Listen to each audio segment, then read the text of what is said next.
Bismillah, Assalamualaikum warahmatullahi wabarakatuh.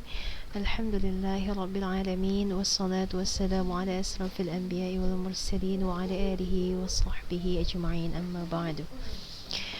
Alhamdulillah, anak-anak yang ustazah yang dirahmati Allah subhanahu wa ta'ala. Pertama-tama, sebelum kita mulai pembelajaran kita, marilah kita panjatkan puji syukur kita kepada Allah subhanahu wa ta'ala, yang mana pada hari ini kita masih diberi Allah nikmat iman dan Islam, sehingga pada hari ini kita masih bisa melaksanakan ibadah kita yang mendekatkan diri kita kepada Allah subhanahu wa ta'ala. Kemudian salawat dan salam marilah kita curahkan kepada Nabi kita, Nabi Muhammad Rasulullah SAW, yang mana syafaat beliau kita harapkan di hari yang kemudian nanti. Dan semoga salawat itu tercurahkan kepada istri-istri beliau, sahabat-sahabat beliau, dan juga putra-putri beliau. Baik, hari ini kita akan lanjutkan pembelajaran kita. Yang minggu lalu pembelajaran kita yang terakhir adalah tentang respirasi aerob, di mana respirasi aerob itu ada 4 tahap. Ada apa aja? Yang pertama ada glikolisis, kemudian ada dekarboksilasi oksidatif namanya, lanjut kemudian ada siklus Krebs, kemudian ada transport elektron, sehingga dapatlah hasil dari satu molekul glukosa menghasilkan 38 ATP atau 38 molekul energi, begitu. Nah, di pembelajaran kita hari ini yang kemarin udah masuk ke respirasi aerob, pembelajaran hari ini kita akan masuk ke respirasi anaerobnya, lawannya. Yang kemarin aerob itu adalah respirasi yang menggunakan oksigen sebagai bahan oksidasinya, sementara ini adalah respirasi anaerob, respirasi yang tanpa oksigen atau tanpa O2. Nah, sebelum kita lanjut pembelajaran kita hari ini, minggu sebelum minggu ini, kita kemarin itu sudah PTS ya nak, sudah PTS 1, alhamdulillah sudah terlewati. Ustazah harapkan tidak menyurutkan semangat anak-anaknya Ustazah untuk belajar lebih giat lagi. Insyaallah pembelajaran selesai PTS ini tetap harus sama semangatnya, sama seperti sebelum PTS, begitu. Nah, karena hari ini kita akan belajar tentang respirasi anaerob, ada hubungannya nih dengan fermentasi. Pokoknya kalau tentang respirasi anaerob itu kebanyakan atau garis besarnya adalah reaksi fermentasi namanya, reaksi fermentasi atau tanpa menggunakan oksigen. Nah, respirasi anaerob ini dia itu merupakan respirasi yang tidak membutuhkan oksigen bebas. Oksigen bebas itu terdapat di udara bebas kan, tidak hanya dihasilkan oleh tumbuhan sesudah dihasilkan oleh tumbuhan, kemudian dimanfaatkan oleh manusia sebagai sumber gas atau sumber nafasnya, sumber energinya. Nah, sedangkan respirasi anaerob atau reaksi fermentasi ini adalah reaksi yang tidak membutuhkan oksigen bebas pada reaksinya. Nah, reaksi tanpa oksigen ini dikenal dengan istilah fermentasi. Makanya tadi ada nanti fermentasi asam laktat, fermentasi alkohol, dan sebagainya. Nah, seperti halnya respirasi aerob yang minggu lalu, fermentasi itu juga berawal dari, minggu lalu kan kita belajar tentang respirasi aerob ya, pemecahan glukosa, satu molekul glukosa kita rincikan reaksi-reaksi apa saja yang terjadi pada pemecahan molekul itu sehingga menghasilkan 38 ATP. Nah, sama halnya dengan respirasi aerob yang kemarin, nah reaksi anaerob atau respirasi anaerob ini atau fermentasi ini juga berawal dari proses pemecahan glukosa. Pemecahan glukosa menjadi 2 molekul asam pirufat, 2 NADH, dan 2 ATP. Nah, selanjutnya setiap molekul pirufat itulah yang akan menjalani fermentasi atau menjalani reaksi anaerob. Ada 2 jenis respirasi anaerob atau ada 2 jenis fermentasi. Yang pertama adalah fermentasi alkohol dan juga fermentasi asam laktat. Asam laktat juga dihasilkan oleh tubuh manusia, namanya bukan asam laktat. Nama lainnya itu asam lelah. Nah, sedangkan fermentasi alkohol itu biasanya digunakan di industri minuman, biasanya respirasi, menggunakan reaksi fermentasi atau respirasi anaerob. Nah, di sini kan tadi ada dua jenis reaksi respirasi anaerob atau fermentasi, yaitu yang pertama adalah fermentasi alkohol dan juga fermentasi asam laktat. Fermentasi alkohol itu menggunakan tidak hanya tidak menggunakan oksigen sebagai reaksinya agar berlangsungnya fermentasi, tetapi juga menggunakan jamur atau yeast. Jamur atau yeast ini fungsinya adalah sebagai pemecah atau pembentuk atau dia itu akan membantu merombak glukosa tadi sehingga menghasilkan atau menjadi alkohol atau menghasilkan energi. Atau alkohol itu C2H5OH ya, alkohol. Nah, fermentasi alkohol itu telah dikenal dan dilakukan oleh banyak orang sejak ribuan tahun lalu ya, Nak. Karena fermentasi alkohol itu biasanya tidak hanya di lab, tapi sudah dilakukan oleh orang-orang dulu sebelum kenal sama lab, sama laboratorium. Misalnya contohnya fermentasi alkohol dengan menggunakan bahan anggur menjadi wine atau menjadi minuman anggur beralkohol begitu. Nah, proses fermentasi alkohol ini menggunakan ragi atau yeast tadi seperti yang udah Ustazah jelaskan. Nah, jamur ragi tadi itu fungsinya adalah untuk menghasilkan produknya apa? Produknya adalah ragi itu akan mengubah gula menjadi asam pirufat melalui jalur glikolisis. Nah, selanjutnya asam pirufat itu diubah menjadi etanol atau etil alkohol. Etil alkohol itu adalah suatu senyawa berkarbon 2 dan CO2 atau gas CO2. Nah, ada juga fermentasi alkohol ini pada pembuatan roti, gelombang-gelombang yang berasal dari karbon dioksida tadi itu menyebabkan roti mengembang. Itu dia makanya jamur itu tidak hanya dia untuk mengubah glukosa menjadi alkohol, tetapi dia juga menghasilkan gas sebagai produk akhir reaksi ragi tadi, reaksi fermentasi tadi.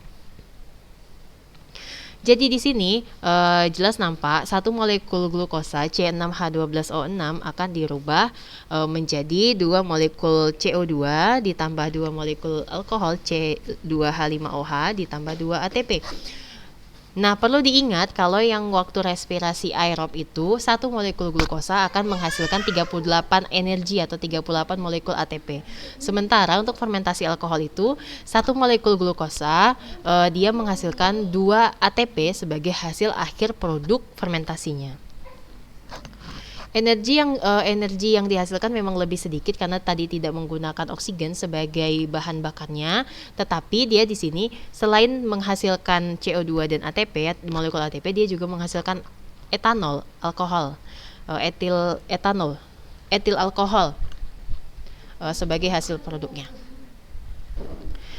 Itu dia tadi pada pada reaksi anaerob itu lebih sederhana sebenarnya daripada reaksi aerob. Atau pada reaksi aerob itu kemarin kita ada 4 tahap ya, Nak. Yang pertama kita masuk dulu ke proses atau reaksi glikolisis, lanjut kita ke tahap dekarboksilasi oksidatif, di mana pada dekarboksilasi oksidatif itu adalah pengubahan asam pirufat. Kemudian selanjutnya ada reaksi yang ketiga yaitu siklus Krebs. Dari siklus Krebs, nah energi-energi yang dapat itu akan dirubah di transport elektron untuk menjadi ATP. Ada 4 tahap pada reaksi aerob, sementara pada reaksi anaerob dia itu hanya masuk pada proses glikolisis saja. Pengubahan glukosa atau C6H12O6 menjadi 2 molekul CO2 ditambah 2 molekul C2H5OH ditambah 2 ATP sebagai hasil akhir fermentasi alkoholnya. Selanjutnya untuk fermentasi asam laktat tadi kan ada dua jenis reaksi anaerob. Yang pertama adalah reaksi anaerob dengan fermentasi alkohol, kemudian ada fermentasi asam laktat atau asam lelah. Nah, fermentasi asam laktat itu umumnya dilakukan oleh bakteri. Tadi pada alkohol dia bisa dilakukan oleh yeast. Yeast itu adalah ragi itu tidak hanya bakteri, tapi di dalamnya ada jamur, kemudian ada protista. Nah, sedangkan fermentasi asam laktat umumnya dilakukan oleh bakteri. Nah, pada beberapa aktivitas tertentu, sel-sel otot kita pun itu dia, makanya tadi Ustazah sampaikan fermentasi asam laktat itu juga terjadi pada tubuh kita. Namanya asam lelah, Pada beberapa aktivitas tertentu, nah sel-sel otot kita itu pun juga dapat melakukan fermentasi asam laktat. Misalnya, pada saat kita lari cepat tuh, otot kita kan memerlukan banyak oksigen agar diperolehlah banyak energi. Nah, jika otot kita mengalami kekurangan oksigen, maka otot akan memperoleh energi melalui jalur fermentasi asam laktat. Namun, jumlah energi yang dihasilkannya tidak sebanyak energi yang dihasilkan oleh respirasi aerob. Karena fermentasi asam laktat tadi tidak menggunakan oksigen di dalam reaksinya. Tetapi hanya pengubahan menggunakan bakteri sebagai perantara atau sebagai alat untuk mengubah C6H12O6 menjadi 2 molekul C3H6O3 ditambah 2 molekul energi atau 2 molekul ATP. Nah, pada akhirnya jalur fermentasi ini akan menyebabkan penumpukan asam laktat pada otot atau penumpukan asam lelah pada otot. Nah, pada kondisi yang itu, otot akan menjadi kaku, ngilu, sakit gitu kan. Nah, pada umumnya rasa kaku dan ngilu itu akan segera hilang ketika sel-sel otot itu kembali dengan kondisi cukup oksigen gitu. Makanya itu ketika lari cepat kan udara yang masuk kan tidak beraturan ya, makanya itu jantung kita juga memompa darah dengan cepat, sehingga pada saat kita lari cepat, maka otot itu memerlukan banyak oksigen agar diperolehlah banyak energi. Nah, jika otot itu mengalami kekurangan oksigen, maka otot akan mengambil energinya melalui jalur reaksi fermentasi asam laktat ini. Nah, namun jumlah energi yang dihasilkannya tidak sebanyak energi yang dihasilkan pada respirasi menggunakan oksigen atau respirasi aerob. Nah, itu dia tadi, maka pada akhirnya jalur fermentasi itu akan menyebabkan penumpukan asam laktat pada otot atau penumpukan asam lemak. Nah, pada kondisi yang demikian, otot akan menjadi kaku, ngilu, sakit gitu kan. Nah, pada umumnya rasa kaku dan ngilu itu juga akan hilang dengan sendirinya ketika sel-sel otot itu kembali dan dalam kondisi cukup oksigen atau cukup O2 atau masuk ke aerob atau dengan menggunakan oksigen. Nah, dapat disimpulkan bahwa pada respirasi anaerob atau pada fermentasi asam laktat ini, penerima hidrogen terakhir itu adalah etanol atau asam laktat, bukan oksigen ya nak. Makanya itu dikatakan dia adalah respirasi anaerob, bukan respirasi aerob. Tadi kan kalau respirasi aerob dia menggunakan oksigen ya pada proses reaksinya, dan penerima hidrogen terakhirnya adalah oksigen karena akan berikatan dengan ion H menjadi H2O, ya kan? Sementara pada respirasi anaerob atau fermentasi asam laktat ini, penerima hidrogen terakhirnya adalah etanol atau asam laktat, bukan oksigen ya. Nah, energi yang dihasilkan oleh respirasi anaerob ini lebih sedikit dibandingkan dengan energi yang dihasilkan pada reaksi aerob, jelas tadi, karena dia tidak menggunakan oksigen. Sehingga hasil dari respirasi anaerob ini yaitu 2 ATP dari setiap molekul glukosa. Makanya itu kalau pada reaksi aerob, satu molekul glukosa C6H12O6 akan menghasilkan 38 ATP, 34 sampai 38 ATP. Untuk sekali reaksi, karena dia menggunakan oksigen tadi sebagai pemacu oksidasinya, sebagai pemacu pembakaran. Sementara pada reaksi fermentasi atau pada reaksi anaerob, baik itu fermentasi alkohol ataupun fermentasi asam laktat, hasilnya energi yang dihasilkan adalah jauh lebih sedikit, jauh banget daripada respirasi aerob. Kalau pada respirasi aerob itu satu molekul glukosa menghasilkan 38 ATP, sementara pada reaksi anaerob satu molekul glukosa menghasilkan 2 ATP sebagai hasil akhir produknya gitu. Jadi bisa disimpulkan, masukan atau input dan juga pengeluaran pada proses fermentasi itu adalah glukosa akan diubah menjadi 2 asam laktat ataupun glukosa ditambah 2 ATP, kemudian ditambah 2 ATP itu akan diubah menjadi 2 ADP dan 2 fosfat. Maka outputnya atau produknya adalah 2 asam laktat, kalau untuk yang fermentasi asam laktat, kemudian 2 alkohol, dan juga 2 CO2 untuk yang fermentasi alkohol. Jadi ATP yang bersih dari kedua reaksi fermentasi ini adalah 4 ATP saja. 4 ATP dari dua reaksi, baik dua reaksi alkohol, fermentasi alkohol maupun fermentasi asam laktat.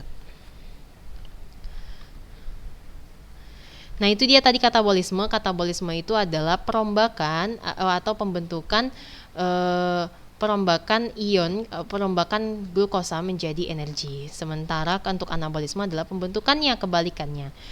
Minggu lalu Ustazah harapkan Ananda sekalian nanti baca-baca dulu tentang respirasi aerob. Jadi biar lebih paham tuh, karena kan pada respirasi anaerob itu juga terdapat tahap glikolisis namanya. Dan juga pada respirasi aerob yang kemarin-kemarin kita bicarakan itu, yang kemarin-kemarin kita belajar itu, dia juga menggunakan tahap glikolisis. Nah, apa perbedaannya itu harus tahu ya, Nak. Apa perbedaan antara tahap glikolisis pada reaksi respirasi aerob dan juga respirasi anaerob itu harus tahu. Kalau pada respirasi aerob dia terdapat 4 tahapan, itu harus tahu, paling tidak dibaca dulu, kemudian nanti akan tahu bagaimana perubahan posisi dari molekul-molekulnya, posisi dari ion-ionnya. Tahap yang pertama pada respirasi aerob, kita ulangi lagi, pada tahap yang pertama respirasi aerob adalah tahap glikolisis, kemudian yang kedua adalah tahap dekarboksilasi oksidatif. Jadi sesudah dirombak tuh satu molekul glukosa, kan kita udah bicara minggu lalu ya, satu molekul glukosa itu kalau dibandingkan dengan satu butir nasi itu tidak bisa dikatakan satu butir nasi itu adalah satu molekul glukosa, tidak bisa. Jadi satu butir nasi itu kan gula ya. Nah, satu butir nasi itu adalah termasuk polisakarida, banyak gula, ribuan gula di situ. Jadi yang kita bicarakan itu bukan satu butir nasi, tetapi satu molekul glukosa. Berarti 1/1 juta, 1/1 juta dibagi si butir nasi itu. Jadi sangat kecil sekali molekul glukosa itu, molekul gulanya sangat kecil. Jadi kalau ada yang bilang, jadi Ustazah satu molekul glukosa itu sama dengan satu butir nasi dong? Enggak, Nak, karena satu butir nasi itu terdiri dari ratusan ribuan gula gitu. Sementara yang kita bicarakan adalah satu molekul gula. Berarti satu butir nasi itu sama dengan banyak gula atau polisakarida. Sementara kita bicara tentang monosakarida.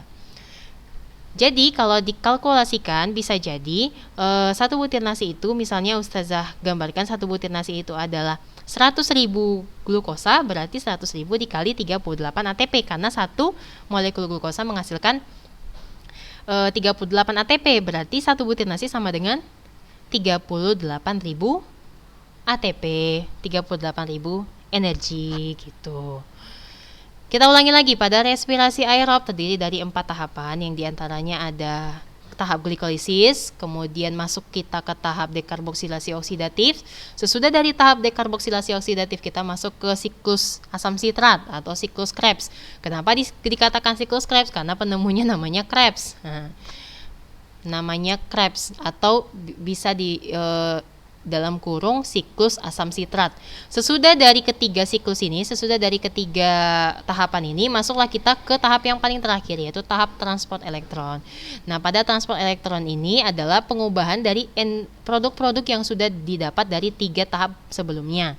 Kita akan pada tahap terakhir itu adalah tahap pengkalkulasian ATP yang didapat, sehingga pada tahap terakhir, pada tahap transport elektron, didapatlah hasil satu molekul glukosa menghasilkan 38 ATP. Itu untuk respirasi aerob.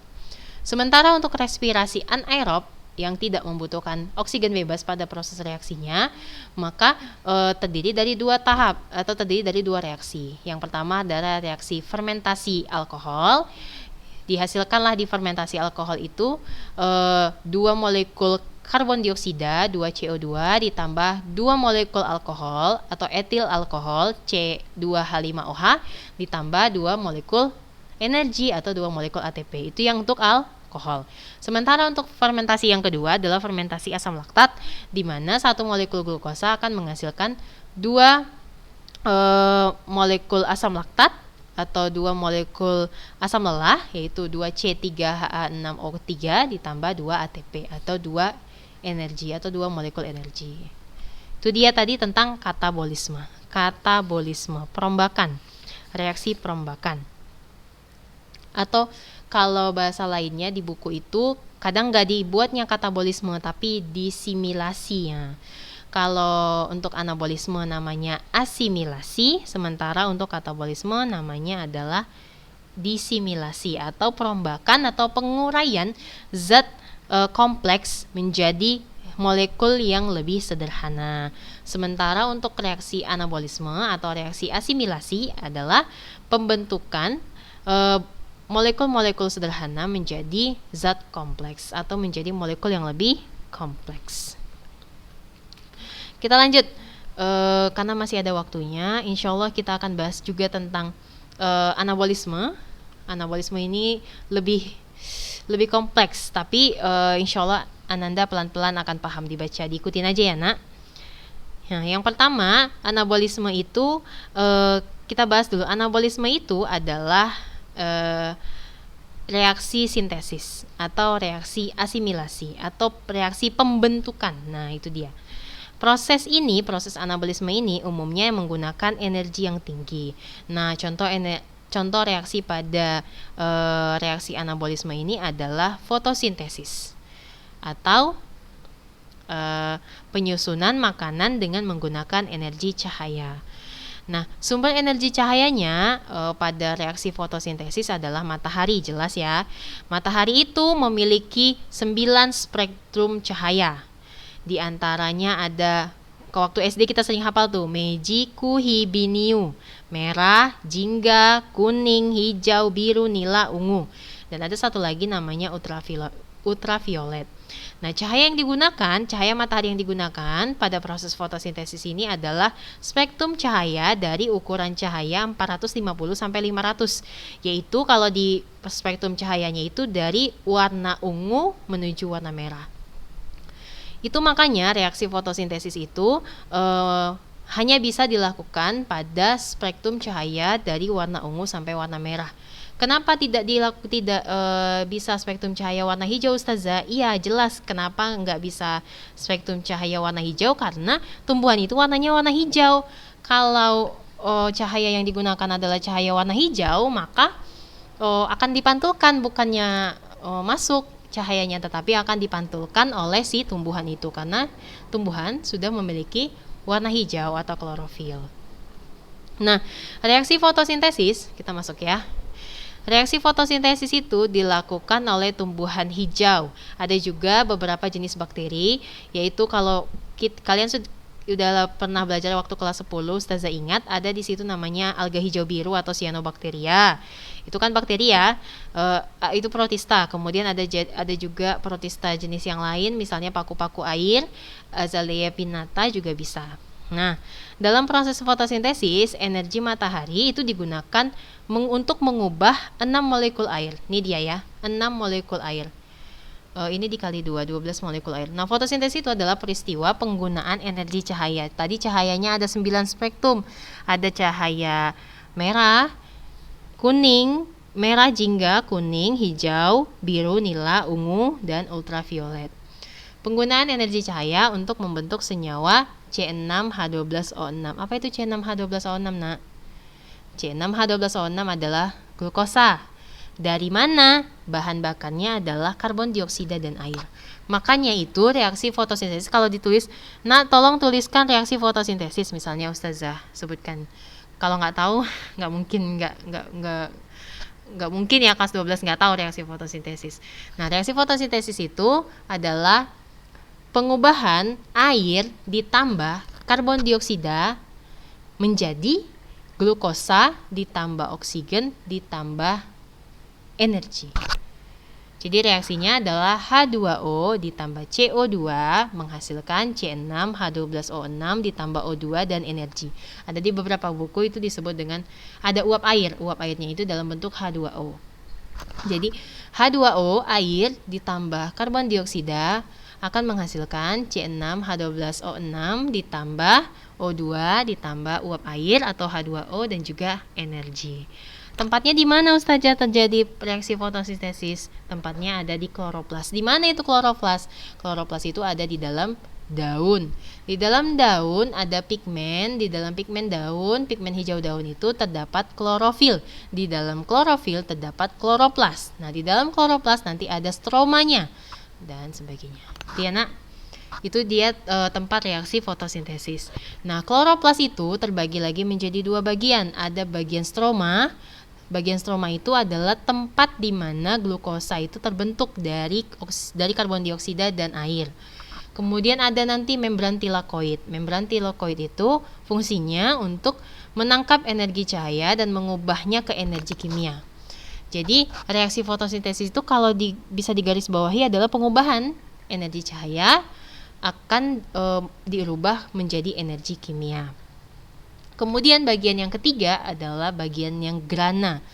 Grana kloroplas itu adalah satu tumpukan tilakoid. Karena tadi tilakoid itu adalah membran tilakoid, maka grana itu adalah tumpukan-tumpukan tilakoid. Gitu.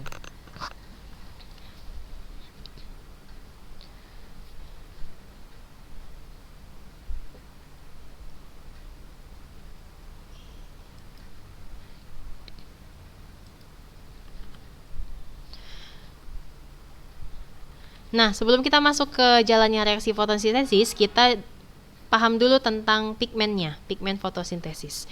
Nah, tadi Ustaz sudah jelaskan pigmen fotosintesis itu adalah klorofil. Nah, fotosintesis itu hanya berlangsung pada sel yang punya pigmen fotosintesis, terutama pigmen klorofil. Klorofil atau zat hijau daun itu kebanyakan terdapat di daun. Nah, daun dibangun oleh jaringan pagar, jaringan basal ya, jaringan pagar dan jaringan bunga karang. Di kelas 11 ya, di kelas 11 sudah dipelajari. Nah, pada kedua jaringan itulah terdapat kloroplas atau plastida atau pigmen atau zat warna. Nah, bagaimana struktur kloroplas itu? Nah, struktur kloroplas itu terdiri dari membran ganda. Membran ganda yang melingkupi ruang berisi cairan yang disebut dengan stroma. Stroma itu cairan tempat glukosa terbentuk dari karbon dioksida dan juga H2O atau air. Stroma itu merupakan cairan yang kaya enzim dan juga tempat terjadinya pembentukan glukosa dalam proses fotosintesis. Selain stroma, di dalam kloroplas juga terdapat membran tilakoid dan grana. Membran tilakoid itu merupakan bagian kloroplas berbentuk cakram. Cakram itu bentuknya kayak udah pernah tengok itu ya, sel darah merah. Jadi dia cekung ke dalam, dia kayak biskuit tapi cekung ke dalam. Bagian atasnya cekung ke dalam, bagian bawahnya juga cekung ke dalam. Itu namanya bagian cakram. Nah, pada membran tilakoid biasanya menempellah klorofil dan pigmen lainnya. Misalnya pigmen lain itu ada karoten, ada xanthofil yang biru dan sebagainya. Nah, beberapa membran tilakoid sering membentuk susunan bertumpuk yang disebut dengan grana. Makanya itu, grana itu adalah satu tumpuk membran tilakoid. Nah, kemudian semua pigmen yang menempel pada membran tilakoid itu mampu menyerap energi matahari untuk fotosintesis. Tetapi ada spektrum warnanya. Tidak semua warna bisa diserap pada reaksi fotosintesis. Klorofil pada kloroplas itu terdiri dari banyak jenis. Yang pertama adalah klorofil A. Klorofil A itu dia hanya mampu menyerap cahaya biru keunguan dan merah atau untuk kisaran 450 nanometer sampai 500 nanometer. Nah, klorofil A itu sendiri tampak berwarna hijau karena memantulkan cahaya hijau. Makanya itu tadi sudah disampaikan, ketika yang dipakai adalah cahaya spektrum warna hijau, maka cahaya hijau itu akan dipantulkan. Kenapa? Karena daun sudah warnanya hijau, klorofil sudah warnanya hijau. Makanya itu fotosintesis itu menggunakan cahaya biru atau ungu sampai ke merah. Sedangkan itu tadi yang klorofil A, sedangkan yang kedua adalah klorofil B. Klorofil B itu mampu menyerap cahaya biru dan orange serta memantulkan cahaya kuning kehijauan. Sementara itu yang terakhir adalah karoten. Tadi kan ada klorofil A, klorofil B, yang ketiga adalah karoten. Karoten itu tampak berwarna kuning kemerahan dan mampu menyerap cahaya biru kehijauan. Nah, jika suatu pigmen menyerap cahaya, maka salah satu dari tiga akan terjadi. Yang pertama, energi yang diserap akan dilepas sebagai panas. Yang kedua, energi yang diserap akan dipancarkan secara langsung dengan gelombang yang lebih panjang. Yang ketiga, energi yang diserap akan memicu suatu reaksi kimia, yaitu fotosintesis. Itu ya nak, untuk pigmen pada reaksi fotosintesis. Mungkin itu saja dulu pertemuan kita hari ini, pembacaan kita hari ini. Karena waktu kita terbatas, insya Allah minggu depan kita akan menjelaskan tentang reaksi fotosintesis secara rinci. Baik itu nanti ada reaksi terang, ada reaksi gelap. Tapi untuk pengenalan reaksi anabolisme sampai sini saja, dan dibaca-baca lagi mengenai pigmen fotosintesis dan juga reaksi-reaksi fotosintesis. Itu saja mungkin pembelajaran kita hari ini, nak. Tetap semangat belajarnya walaupun secara daring. Insya Allah usaha Ananda sekalian untuk semangat belajar akan dapat hasil yang maksimal di hasil akhir nanti. Itu saja mungkin kita akhiri pembelajaran kita hari ini dengan doa kafaratul majlis. Subhanakallahumma wa bihamdika asyhadu an la ilaha illa anta astaghfiruka wa atubu ilaik. Ustazah akhiri, assalamualaikum warahmatullahi wabarakatuh.